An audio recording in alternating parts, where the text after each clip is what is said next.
آج کل ٹیکنالوجی اور بھی ایسی ہو گئی ہے کہ آپ جھوٹ ہی نہیں بول سکتے. کوئی بھی آ کے وزیر اعظم، وزیر اعلیٰ کوئی غلط چیز کہے، وہ 2 منٹ میں آپ اپنے موبائل فون کے اوپر وہ چیک کریں اور وہ گوگل کر کے آپ پتہ چلوا سکتے ہیں. تو یہ بڑی اچھی چیز ہے. یہ وہ دور ہے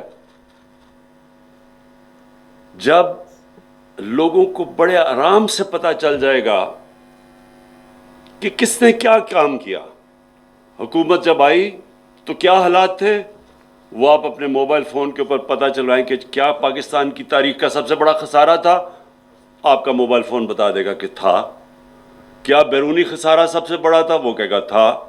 کیا سب سے زیادہ قرضوں کی قسطیں واپس کرنی تھی کسی حکومت کو، اس حکومت سے زیادہ کسی نے کی ہے، وہ کہے گا نہیں، یہ سب سے زیادہ اس حکومت نے ملک کو سنبھالا جب سب سے برے حالات تھے.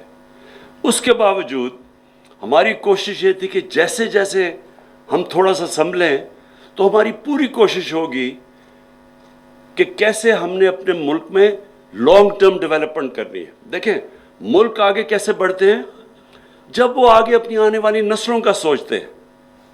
وہ آنے والی الیکشن کا نہیں سوچتے. وہ یہ سوچتے ہیں کہ ہمارے بچے ہیں 60% پاکستانی اس وقت 25 سال کی عمر سے کم ہیں، ان کے لیے ہم نے کیا کرنا ہے. جب تک آپ کے اندر یہ سوچ نہیں ہوتی قوم آگے نہیں بڑھ سکتی.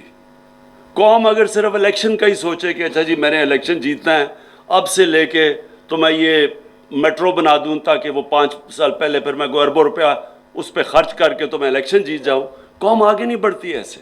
ہماری حکومت نے اپنی آنے والی نسلوں کا سوچا بنسبت کے اگلے الیکشن کا سوچنے کا.